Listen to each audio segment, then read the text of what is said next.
What happens when a 24-year-old citizen journalist smuggles, like, a hidden microphone into Cuba, escapes a two-star general, and then just comes back home to face down this massive alleged domestic fraud? Right, and not just the fraud, but actual state legislation aimed directly at him. Yeah, exactly. Welcome to the Deep Dive. Today we are unpacking a really fascinating, wide-ranging interview from the PBD channel featuring independent journalist Nick Shirley. And, he operates completely outside the traditional corporate media structure, which makes this whole thing so interesting. It really does. Hmm? The claims we're looking at today are just staggering. I mean, we're charting his path from the collapse of a communist state in Havana all the way to hundreds of millions of dollars allegedly missing from taxpayers right here at home in Minnesota and California. We are going to look really closely at the actual mechanics behind these investigations. Like, how does one person gather this kind of on-the-ground intelligence? Right. And what are the systemic blind spots that even allow that kind of massive fraud to happen in the first place? Totally. Okay. But before we jump in, just a crucial note for you listening. This deep dive is strictly impartial. Absolutely. We are not endorsing any political viewpoints here. Yeah. Not left-wing, right-wing, communist, capitalist, none of it. Our goal is just to explore the claims and the experiences detailed in the source material. Yeah, we're just trying to understand the ecosystem of how news is gathered, and how fiercely it's contested today. Exactly. So Nick's arrival in Havana really sets the stakes right away. He travels down there with two private security guards. And these aren't just regular guards, right? No, not at all. They specialize in anti-human trafficking operations in, like, highly volatile places, Haiti, Mexico, that sort of thing. Wow. Yeah. So he enters the country on a journalistic visa.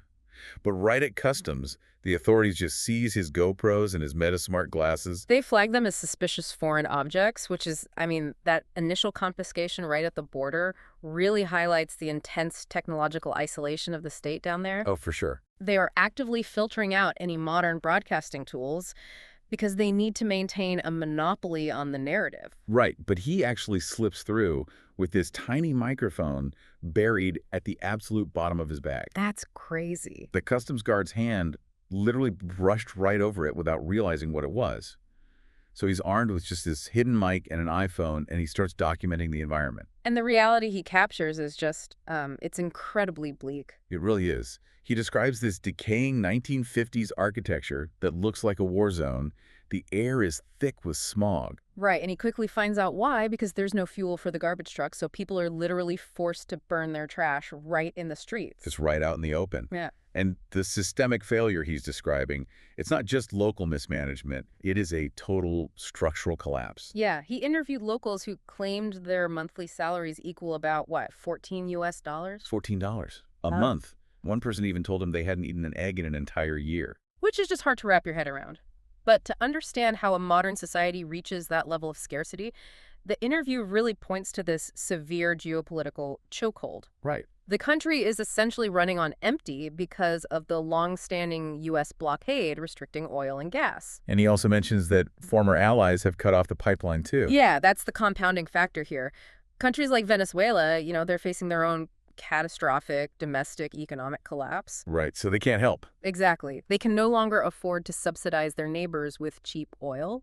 And meanwhile, Mexico has been shifting its own energy policies and scaling back shipments. So when a state controls the distribution of all resources, and then those external supply lines just vanish, the entire domestic societal engine just grinds to a halt. Right. The state literally has nothing left to distribute.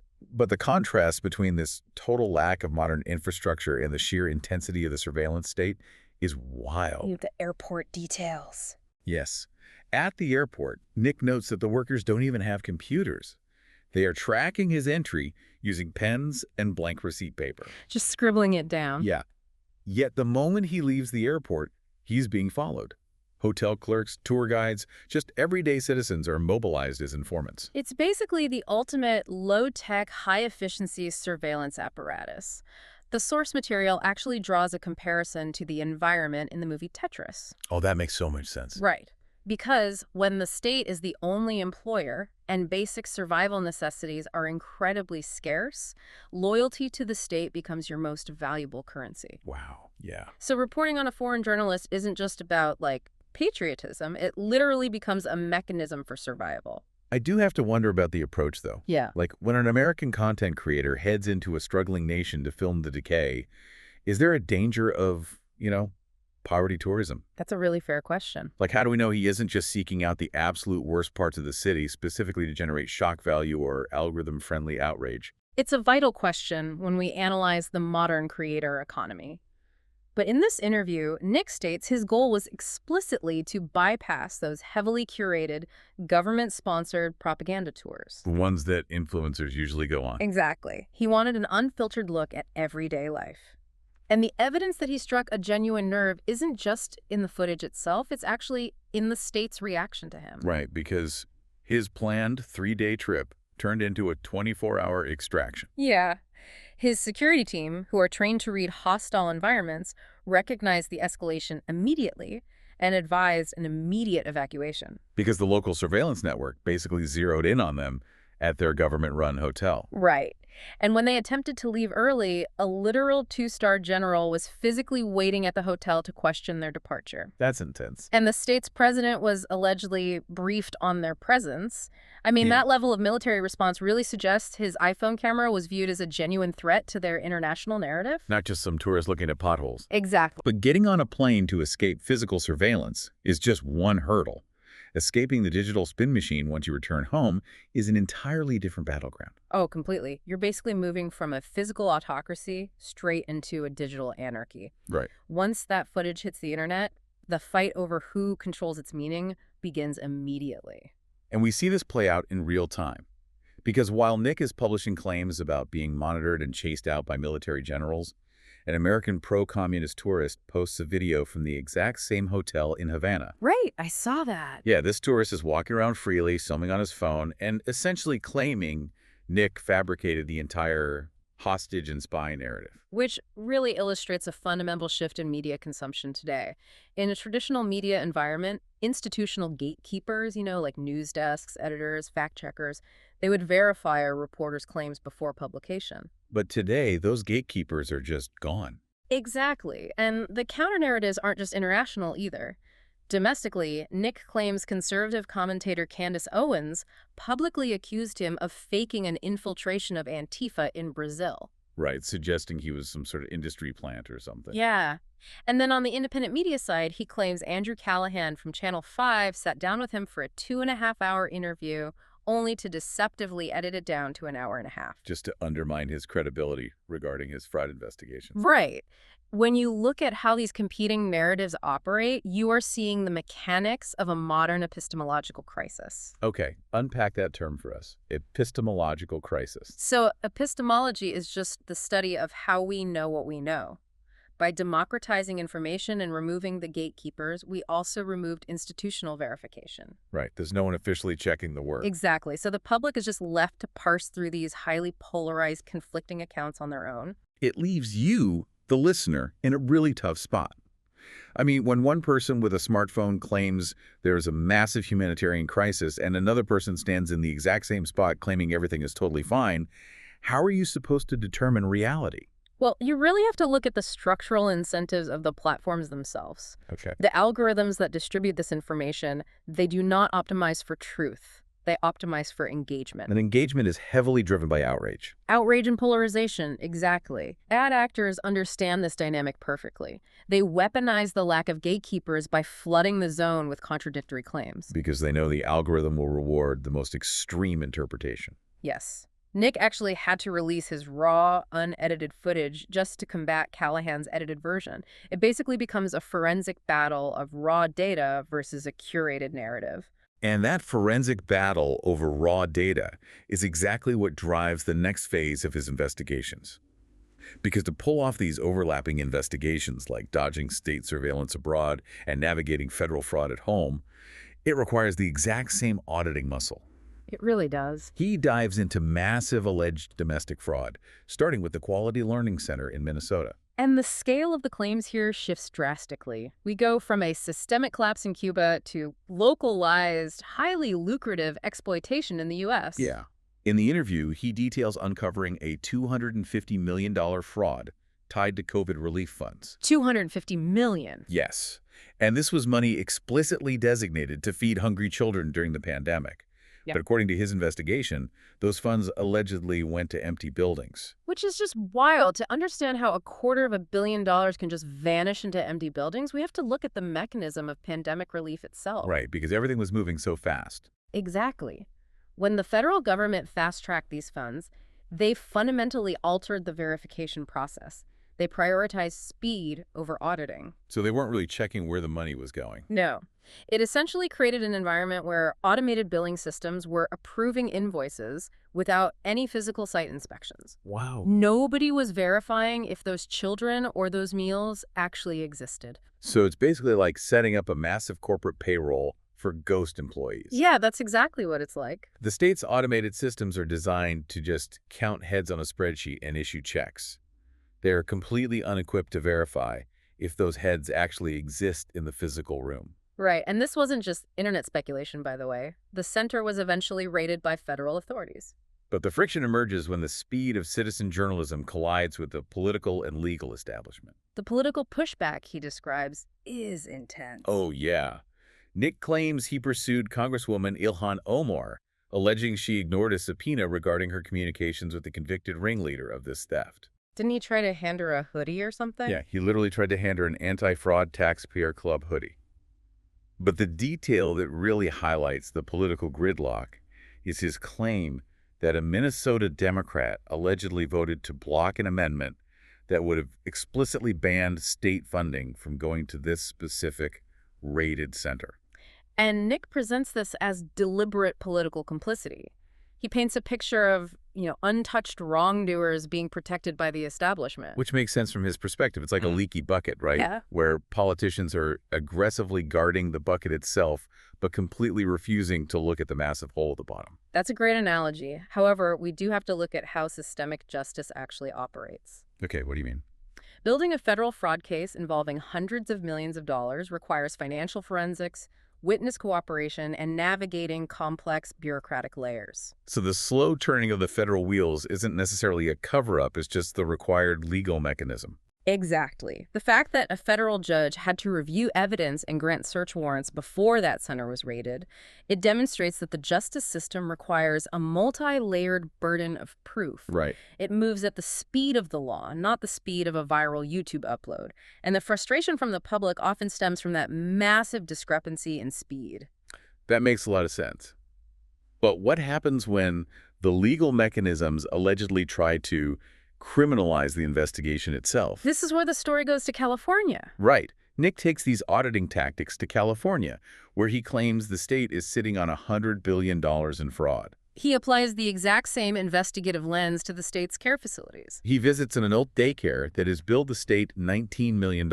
Yeah. Yet there are absolutely no adults present at the facility. I know. And he finds child daycares operating out of single-bedroom apartments with no adults supervising any kids. Again, how does a one-bedroom apartment bypass state oversight to pull in millions? Well, it relies on the same blind spots we saw in Minnesota. The automated systems again. Right. Yeah.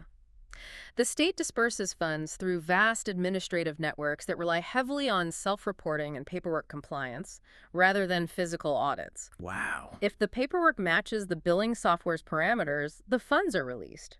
There simply aren't enough physical inspectors to verify the reality of thousands of single-bedroom daycares. And he highlights this massive spending on empty daycares while simultaneously discovering a 12-year-old child living on Skid Row surrounded by open drug use. Yeah, the disparity between where the money is going and who actually needs it is jarring. It really is, which is why the legislative response he describes is so significant. The pushback here isn't just a political argument. It is Assembly Bill 2624, which he colloquially calls the Stop Nick Shirley Act. Right. He claims this bill aims to make it illegal to expose this kind of fraud by classifying the unwelcome filming of public facilities as harassment. And the alleged conflict of interest here is just massive. It's crazy. The bill's author is Assemblymember Mia Bonta. She happens to be married to Rob Bonta, who is the Attorney General of California. The exact official whose mandate is to prosecute the fraud Nick is exposing. Exactly.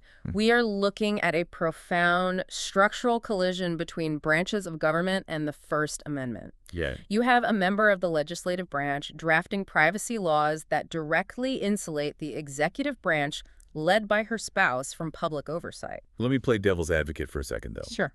If you own a small business, or like run a daycare, don't you deserve some protection from a rogue YouTuber armed with a camera walking into your lobby and shouting accusations? It's a tough line to draw. Yeah, like where is the line between journalism and harassment? You are hitting the absolute core of modern First Amendment jurisprudence right there.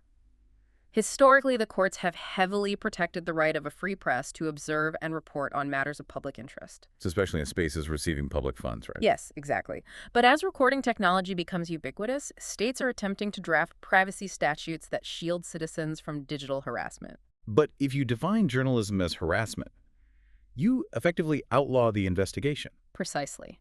The legal friction is whether a state privacy bill can supersede the constitutional right to document the misuse of taxpayer money. Wow. If Assembly Bill 2624 functions the way he claims, it fundamentally alters a balance of power. It removes the public's ability to verify where their resources are actually going. And to pull off these overlapping investigations requires massive resources. Yeah. Which makes the reality of who is actually funding and organizing this operation arguably the most surprising piece of the puzzle. Oh, for sure. You would naturally assume there's this massive, well-funded corporate apparatus backing him. Right. But instead you have a 24-year-old operating off a physical notebook. A literal notebook. Yeah. Nick reveals that his entire media empire is based on a written 5-year plan he drafted back in December 2022. He didn't rely on trendy algorithms. He just bootstrapped it. Right. He saved $10,000 just to fund his initial travel. And to understand the mechanics of interviewing and gaining access, he read Dale Carnegie's 1930s classic, How to Win Friends and Influence People. Which is an incredibly methodical foundation for someone operating in such chaotic environments. Definitely. He also purposefully refused to be absorbed by traditional media. He mentions turning down really lucrative offers from major networks like Fox News, specifically to maintain total editorial control. He recognized that taking corporate money meant taking on corporate constraints. Exactly. This really reveals the required duality of independent journalism today. On one hand, you need an extreme level of audacity to confront a Cuban intelligence network or challenge state attorneys general. Right. But audacity alone usually just ends in burnout or arrest. You need the infrastructure to sustain the audacity. Exactly. To actually make an impact, that bravery has to be paired with rigorous operational discipline. He is managing the staggering costs of private security details. Plus navigating complex international travel logistics. And he is running a media company that now has 10 employees. That strict step-by-step business plan is the hidden engine powering all that viral footage. Wow. He had to build his own institution from scratch because the traditional institutions either wouldn't fund him or they would try to control them. That's a great point. Well, let's take a breath and pull this all together. We've covered an immense amount of ground today. We traced the path of a hidden microphone through an analog surveillance state in Havana, revealing a society crippled by geopolitical chokeholds. And we mapped the digital battlefield where algorithms just completely weaponize conflicting narratives. We examined the systemic blind spots that allegedly allow hundreds of millions in COVID relief and state funds to vanish into ghost payrolls and empty daycares across Minnesota and California. Right, and we looked at the friction between the First Amendment and state legislation, attempting to classify that very exposure as harassment. So why does all this matter to you? Because whether we are talking about your tax dollars funding ghost ledgers or foreign policies destabilizing nations 90 miles off our coast, the flow of accurate, on-the-ground information is the primary tool citizens have to hold power accountable. The infrastructure of accountability is shifting. It's moving from the corporate newsroom directly to the independent creator. Which leaves us with a critical question to chew on. We've spent this time analyzing how a 24-year-old citizen journalist is investigating the traditional watchdogs who are supposed to police massive fraud. Right. But if the institutions are asleep and independent creators become our primary source of truth, who watches the watchers when the creators themselves become the new media establishment? Yeah. Thank you for joining us on this deep dive. Keep questioning the systems around you, and we will catch you on the next one.